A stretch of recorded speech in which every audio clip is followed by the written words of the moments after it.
24వ తారీఖు ఫ్రైడే రోజున సాయంత్రం 4 గంటలకి మేడ్చల్ పోలీస్ స్టేషన్కి ఒక కంప్లైంట్ వచ్చింది. అందులో ఓఆర్ఆర్ 24వ తారీఖు ఫ్రైడే రోజున సాయంత్రం 4 గంటలకి మేడ్చల్ పోలీస్ స్టేషన్కి ఒక కంప్లైంట్ వచ్చింది. అందులో ఓఆర్ఆర్ దగ్గర కండ్లకోయ ఎగ్జిట్ నుంచి మునీరాబాద్ పోయే రూట్లో ఓఆర్ఆర్ కింద కల్వర్ట్లో ఒక గుర్తు తెలియని మహిళ మృతదేహము ఉందని చెప్పిన కంప్లైంట్ తోటి ఇమీడియట్గా మేడ్చల్ సిఐ సత్యనారాయణ వాళ్ళ టీము, మేడ్చల్ ఏసీపీ అందరూ కూడా ఆ స్పాట్కి వెళ్ళి ఆ సీన్ విజిట్ చేయడం జరిగింది. ఆ రోజు వరకు మనకి ఆ మహిళ ఎవరో తెలియదు. ఇమీడియట్గా ఎఫ్ఐఆర్ నమోదు చేసుకొని మనం సెక్షన్స్ పాత సెక్షన్లు అయితే 302, 201, బిఎన్ఎస్ యాక్ట్ ప్రకారం 103, 238 బిఎన్ఎస్ కింద ఎఫ్ఐఆర్ నమోదు చేసుకొని ఇన్వెస్టిగేషన్ స్టార్ట్ చేయడం జరిగింది. ఇమీడియట్గా డెడ్ బాడీని పోస్ట్ మార్టం చేపించడము టీమ్ ఆఫ్ డాక్టర్స్ తోటి. ఆ తర్వాత అక్కడ సీన్లో దొరికినటువంటి ఆధారాల ఆధారంగా ఆమె కట్టుకున్నటువంటి శారీ, తర్వాత ఆమె ధరించినటువంటి ఆభరణాలు, వీటన్నింటినీ ఇమ్మీడియట్గా ఫొటోస్ తీసి మా టీం అందరూ కూడా సర్క్యులేట్ చేయడం జరిగింది లుకౌట్ నోటీస్ ద్వారా.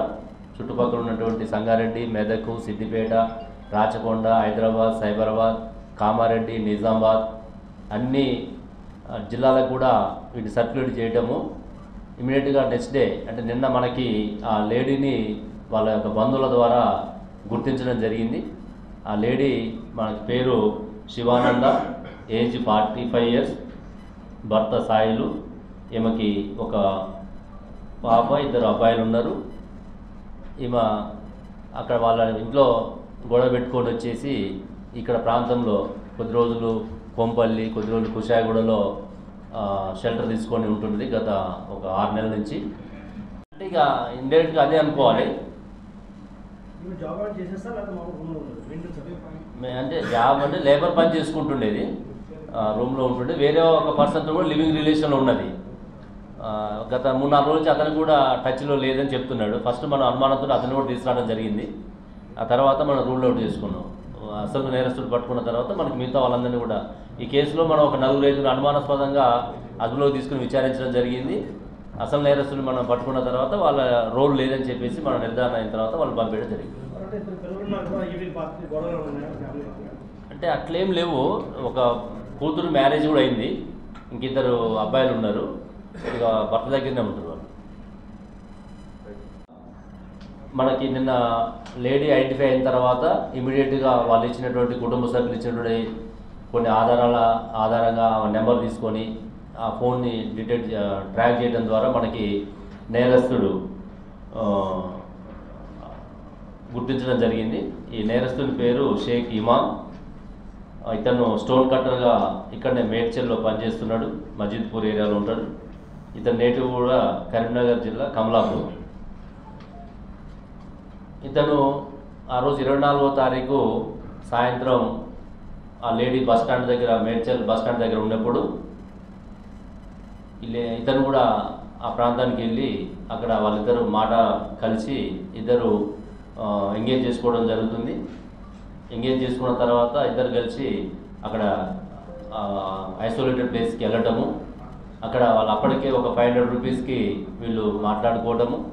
అక్కడ పోయిన తర్వాత వాళ్ళిద్దరి మధ్య ఆ డబ్బుల దగ్గర ముందు ఇవ్వమని తర్వాత ఇస్తామని చెప్పేసి, తర్వాత లేడీ మళ్ళీ ఎక్కువ డిమాండ్ చేసిందని, ఇట్లా రకరకాల రీజన్స్ చెప్తున్నాడు. ఏం చెప్పినప్పుడు కూడా ఇష్యూ చాలా పెట్టి మ్యాటర్ అది యాక్చువల్గా.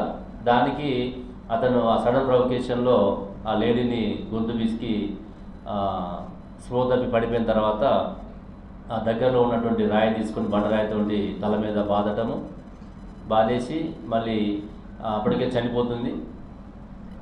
గుర్తుపడుతుందని చెప్పేసి ఆడవాళ్ళు లేకుండా చేయాలనే ఉద్దేశంతో ఆ బట్టల మీదనే శారీ కట్టుకుంటుంది కాబట్టి ఆ బట్టల మీదనే పెట్రోల్ పోసి నిప్పంటించడం జరుగుతుంది. నిప్పంటించేసి తను పారిపోవడం జరుగుతుంది. ఆ తర్వాత ఇమీడియట్గా మన Medchal ACP, Medchal additional DCP Purushottam గారు వారి యొక్క ఆధ్వర్యంలో ఇక ఎంటైర్ ఉన్న టీం అంతా ఎస్ఓటీ కావచ్చు, సిసిఎస్ కావచ్చు, మన మేడ్చల్లో ఉన్నటువంటి ఇన్స్పెక్టర్స్, డిఐస్ మొత్తం ఒక 6-7 టీమ్స్ ఫామ్ చేసి ఆ రోజు నుంచి కూడా సీసీ కెమెరాలు చూడటము, ఐసోలేటెడ్ ప్లేసెస్, కళ్ళు కాంపౌండ్స్ ఇవన్నీ కూడా వెరిఫై చేసుకుంటూ మనం ఈ లుకౌట్ నోటీస్ ద్వారా లేడీని ఐడెంటిఫై చేసిన తర్వాత మనకి నేరస్తుని అదుపులో తీసుకోవడం జరిగింది. 24వ తారీఖు ఫ్రైడే రోజున సాయంత్రం 4 గంటలకి మేడ్చల్ పోలీస్ స్టేషన్కి ఒక కంప్లైంట్ వచ్చింది. అందులో ఓఆర్ఆర్ దగ్గర కండ్లకోయ ఎగ్జిట్ నుంచి మునీరాబాద్ పోయే రూట్లో ఓఆర్ఆర్ కింద కల్వర్ట్లో ఒక గుర్తు తెలియని మహిళ మృతదేహము ఉందని చెప్పిన కంప్లైంట్ తోటి ఇమీడియట్గా మేడ్చల్ సిఐ సత్యనారాయణ వాళ్ళ టీము, మేడ్చల్ ఏసీపీ అందరూ కూడా ఆ స్పాట్కి వెళ్ళి ఆ సీన్ విజిట్ చేయడం జరిగింది. ఆ రోజు వరకు మనకి ఆ మహిళ ఎవరో తెలియదు. ఇమీడియట్గా ఎఫ్ఐఆర్ నమోదు చేసుకొని మనం సెక్షన్స్ పాత సెక్షన్లు అయితే 302, 201, బిఎన్ఎస్ యాక్ట్ ప్రకారం 103, 238 బిఎన్ఎస్ కింద ఎఫ్ఐఆర్ నమోదు చేసుకొని ఇన్వెస్టిగేషన్ స్టార్ట్ చేయడం జరిగింది. ఇమీడియట్గా డెడ్ బాడీని పోస్ట్మార్టం చేపించడము టీమ్ ఆఫ్ డాక్టర్స్ తోటి. ఆ తర్వాత అక్కడ సీన్లో దొరికినటువంటి ఆధారాల ఆధారంగా ఆమె కట్టుకున్నటువంటి శారీ, తర్వాత ఆమె ధరించినటువంటి ఆభరణాలు, వీటన్నింటినీ ఇమ్మీడియట్గా ఫొటోస్ తీసి మా టీం అందరూ కూడా సర్క్యులేట్ చేయడం జరిగింది లుకౌట్ నోటీస్ ద్వారా. చుట్టుపక్కల ఉన్నటువంటి సంగారెడ్డి, మెదక్, సిద్దిపేట, రాచకొండ, హైదరాబాద్, సైబరాబాద్, కామారెడ్డి, నిజామాబాద్ అన్ని జిల్లాలకు కూడా వీటిని సర్క్యులేట్ చేయటము. ఇమీడియట్గా నెక్స్ట్ డే అంటే నిన్న మనకి ఆ లేడీని వాళ్ళ యొక్క బంధువుల ద్వారా గుర్తించడం జరిగింది. ఆ లేడీ మనకి పేరు శివానంద, ఏజ్ 45 years, భర్త సాయిలు, ఈమెకి ఒక పాప, 2 అబ్బాయిలు ఉన్నారు. ఈమె అక్కడ వాళ్ళ ఇంట్లో గొడవ పెట్టుకొని వచ్చేసి ఇక్కడ ప్రాంతంలో కొద్ది రోజులు కొంపల్లి, కొద్ది రోజులు కుషాయగూడలో షెల్టర్ తీసుకొని ఉంటుంది గత ఒక 6 నెలల నుంచి. అంటే ఇక ఇండైరెక్ట్గా అదే అనుకోవాలి. అంటే జాబ్ అంటే లేబర్ పని చేసుకుంటుండేది, రూమ్లో ఉంటుండే. వేరే ఒక పర్సన్తో కూడా లివింగ్ రిలేషన్లో ఉన్నది. గత 3-4 రోజులు అతను కూడా టచ్లో లేదని చెప్తున్నాడు. ఫస్ట్ మనం అనుమానంతో అతను కూడా తీసుకురావడం జరిగింది. ఆ తర్వాత మనం రూల్ అవుట్ చేసుకున్నాం. అసలు నేరస్తుడు పట్టుకున్న తర్వాత మనకి మిగతా వాళ్ళందరినీ కూడా ఈ కేసులో మనం ఒక 4 రైతులు అనుమానాస్పదంగా అదుపులోకి తీసుకుని విచారించడం జరిగింది. అసలు నేరస్తులు మనం పట్టుకున్న తర్వాత వాళ్ళ రోల్ లేదని చెప్పేసి మనం నిర్ధారణ అయిన తర్వాత వాళ్ళు పంపించడం జరిగింది. అంటే అట్లేం లేవు. ఒక కూతురు మ్యారేజ్ కూడా అయింది, ఇంకిద్దరు అబ్బాయిలు ఉన్నారు. ఇక భర్త దగ్గరనే ఉంటారు వాళ్ళు. మనకి నిన్న లేడీ ఐడెంటిఫై అయిన తర్వాత ఇమీడియట్గా వాళ్ళు ఇచ్చినటువంటి కుటుంబ సభ్యులు ఇచ్చినటువంటి కొన్ని ఆధారాల ఆధారంగా నెంబర్ తీసుకొని ఆ ఫోన్ని ట్రాక్ చేయడం ద్వారా మనకి నేరస్తుడు గుర్తించడం జరిగింది. ఈ నేరస్తుని పేరు షేక్ ఇమామ్. ఇతను స్టోన్ కట్టర్గా ఇక్కడనే మేడ్చల్లో పనిచేస్తున్నాడు, మజీద్పూర్ ఏరియాలో ఉంటాడు. ఇతని నేటివ్ కూడా కరీంనగర్ జిల్లా కమలాపూర్.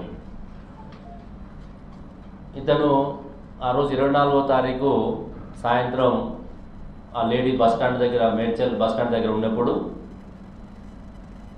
ఇతను కూడా ఆ ప్రాంతానికి వెళ్ళి అక్కడ వాళ్ళిద్దరు మాట కలిసి ఇద్దరు ఎంగేజ్ చేసుకోవడం జరుగుతుంది. ఎంగేజ్ చేసుకున్న తర్వాత ఇద్దరు కలిసి అక్కడ ఐసోలేటెడ్ ప్లేస్కి వెళ్ళటము. అక్కడ వాళ్ళు అప్పటికే ఒక 500 రూపీస్కి వీళ్ళు మాట్లాడుకోవటము. అక్కడ పోయిన తర్వాత వాళ్ళిద్దరి మధ్య ఆ డబ్బుల దగ్గర ముందు ఇవ్వమని తర్వాత ఇస్తామని చెప్పేసి, తర్వాత లేడీ మళ్ళీ ఎక్కువ డిమాండ్ చేసిందని, ఇట్లా రకరకాల రీజన్స్ చెప్తున్నాడు. ఏం చెప్పినప్పుడు కూడా ఇష్యూ చాలా పెట్టి మ్యాటర్ అది యాక్చువల్గా. దానికి అతను ఆ సడన్ ప్రొవకేషన్లో ఆ లేడీని గొంతు పిసికి స్లో తప్పి పడిపోయిన తర్వాత ఆ దగ్గరలో ఉన్నటువంటి రాయి తీసుకొని బండరాయితో తల మీద బాదటము, బాధేసి మళ్ళీ అప్పటికే చనిపోతుంది. గుర్తుపడుతుందని చెప్పేసి ఆడవాళ్ళు లేకుండా చేయాలనే ఉద్దేశంతో ఆ బట్టల మీదనే శారీ కట్టుకుంటుంది కాబట్టి ఆ బట్టల మీదనే పెట్రోల్ పోసి నిప్పంటించడం జరుగుతుంది. నిప్పంటించేసి తను పారిపోవడం జరుగుతుంది. ఆ తర్వాత ఇమీడియట్గా మన Medchal ACP, Medchal additional DCP Purushottam గారు వారి యొక్క ఆధ్వర్యంలో ఇక ఎంటైర్ ఉన్న టీం అంతా ఎస్ఓటీ కావచ్చు, సిసిఎస్ కావచ్చు, మన మేడ్చల్లో ఉన్నటువంటి ఇన్స్పెక్టర్సు, డిఐస్ మొత్తం ఒక 6-7 టీమ్స్ ఫామ్ చేసి ఆ రోజు నుంచి కూడా సీసీ కెమెరాలు చూడటము, ఐసోలేటెడ్ ప్లేసెస్, కళ్ళు కాంపౌండ్స్ ఇవన్నీ కూడా వెరిఫై చేసుకుంటూ మనం ఈ లుకౌట్ నోటీస్ ద్వారా లేడీని ఐడెంటిఫై చేసిన తర్వాత మనకి నేరస్తుని అదుపులో తీసుకోవడం